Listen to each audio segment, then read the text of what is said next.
Hi everyone! So today, ang first day ko ng aking behind the wheel driving lesson. So nandito ako ngayon sa Las Vegas, Nevada. So ang pinili kong driving school is Northwest Driving School. So mabait yung instructor ko and mag-start yung driving lesson 10:30 a.m. So, sa labas ng bahay namin nandyan na siya. So, konting background lang. Wala akong experience kung paano mag-drive. Hindi ako marunong mag-drive. And then, nung dumating ako dito sa US, hindi ako pwedeng magkuha ng permit kasi hinanapan ako ng state ID. Nung hindi ako nakukuha agad ng state ID. So, hanggang sa nagkaroon kami ng baby and then nag-decide kami ng asawa ko na huwag niya akong turuan mag-drive since nandyan yung anak ko, so walang magbantay.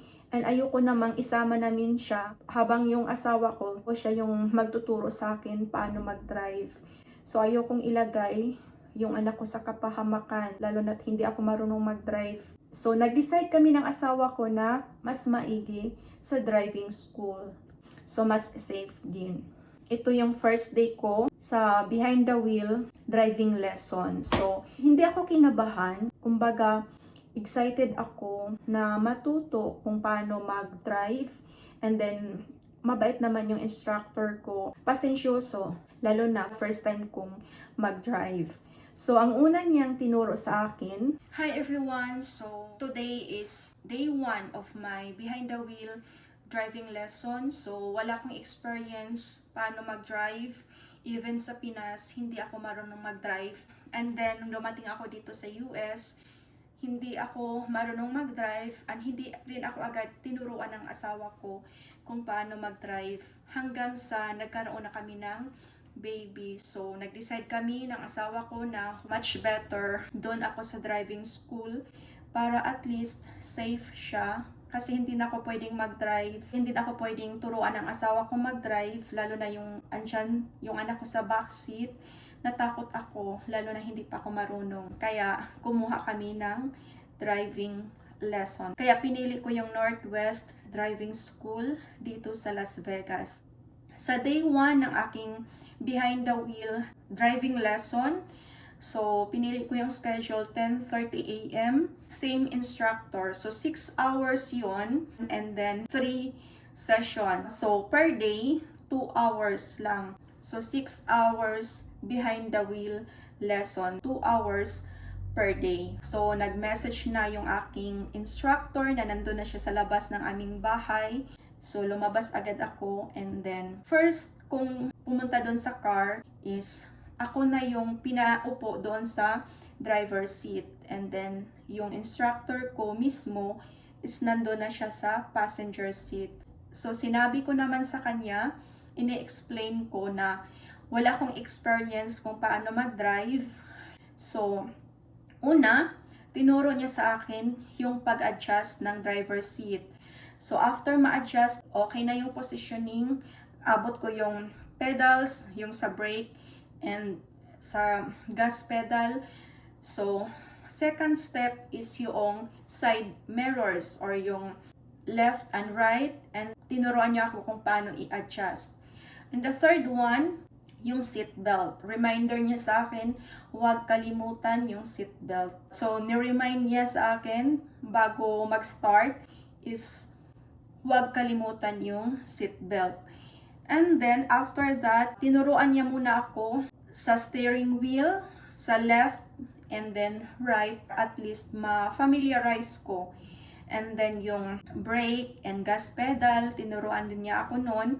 And then, yung from parking, then to drive. So, ako mismo yung nag-actual na nag-adjust ng driver's seat, mirrors, and then yung from parking to drive.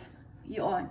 So, since na-familiarize ko na, and then doon na naman kami sa kung kailan ako mag-sign signals, left or right. So, 100 feet, dapat mag-signal na. And then, okay na lahat. So, nag-start na akong mag-drive. So, ako mismo yung nag-drive. At least, andyan naman siya sa passenger seat. Tinuruan niya ako or minomonitor niya ako. And then, meron naman siyang brake ng sarili niya if ever, para iwas aksidente.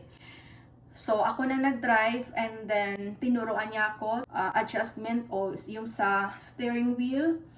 And then dahan-dahan lang hanggang sa medyo na-familiarize ko na siya. Since residential pa kami na area, so 25 mph.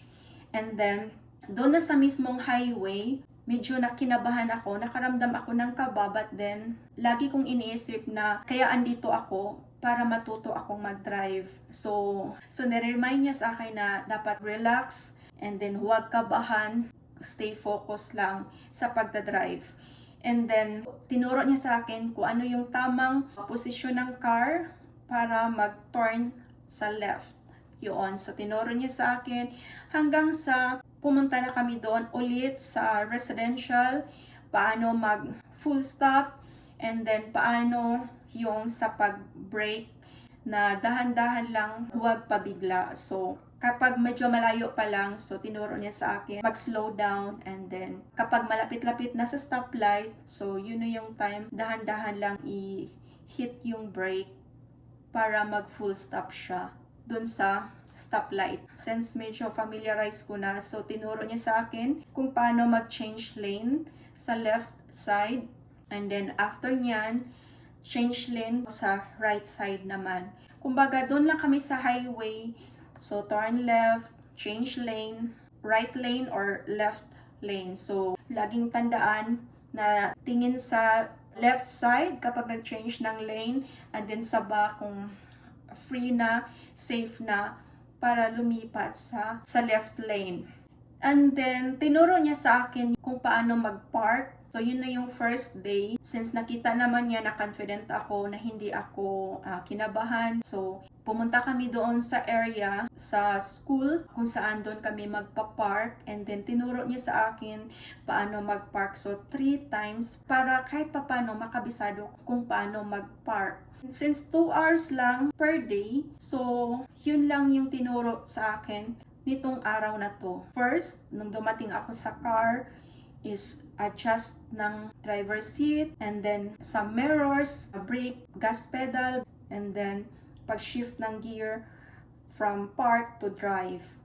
Parang yung mga basic lang ang tinuro niya sa akin, kasi since first time kong mag-drive, and then hindi ko pa masyadong kabisado. Pero Sabado naman hindi ganun ka-traffic. Yung medyo traffic lang siya is doon na sa pinaka-highway, pero hindi naman siya totally worst talaga na traffic kasi Saturday dito sa Vegas. So, yun yung naging experience ko. Natural lang naman yung kabahan, lalo na first timer. And then, ang sa akin lang is dapat focus lang doon sa road. Doon lang ako hindi pa masyadong master doon sa mismong magstay sa lane na yon. Kung minsan feel ko yung gulong ng sasakyan nasa left na, kaya lagi kong inalagay sa right side. So which is hindi dapat i-control mo talaga yung steering wheel na steady ka lang kung saan ka na lane. Dapat steady lang. And then of course, yung MPH. So kung sa residential dito sa US o dito sa Vegas is 25 mph, wag lumagpas. So, dapat maintain lang talaga sa 25 mph. And then, meron din doon 35 mph doon sa area na yon.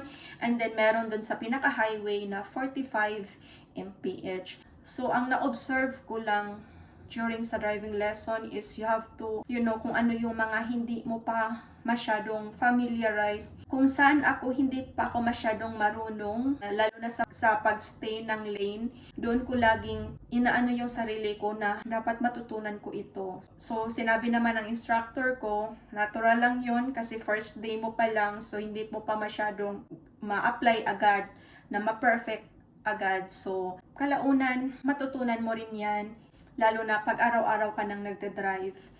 So, yun lang naman. And then, yung pag-change lane, medyo kabado pa ako nun kasi na baka mabangga ako or something. So, yun lang yung medyo hindi ko pa masyadong na-master yung change lane. Pag merong paparating na car, kung ito na ba yung right way na mag-change na ako ng lane or dapat palagpasin ko muna yung car, hindi ko pa matansya yung mga ganong bagay. Anyway, nandyan naman yung instructor ko, and then lagi naman niya akong gina-guide kung okay, go, change lane na sa right, signal light, huwag kalimutan sa mga road signs also, laging tingin sa mga road.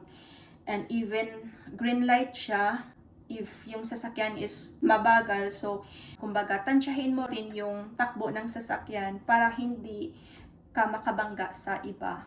So sa brake pala, yung pag-hit ng brake, medyo hindi pa ako masyadong, minsan ma-hit ko agad yung baga malakas yung pag-apak ko sa brake. So yun lang ang hindi ko pa masyadong makontrol. Sometimes ma-perfect ko yung pag-brake, and sometimes yung parang nasobrahan din kung minsan. So tinuro niya sa akin, every time dun sa stoplight merong sign na stop, so magsa-stop doon. Then second time, yun na yung medyo lalapit-lapit kaunti para makita mo yung bawat left and side ng sasakyan, kung meron bang paparating or safe ba na mag-go yung sasakyan. So yun lang naman, and sa lahat ng kagaya ko na merong schedule sa kanilang behind the wheel driving lesson, focus lang kayo, and of course natural lang yung kabahan, but then control yourself na mag-focus para matuto,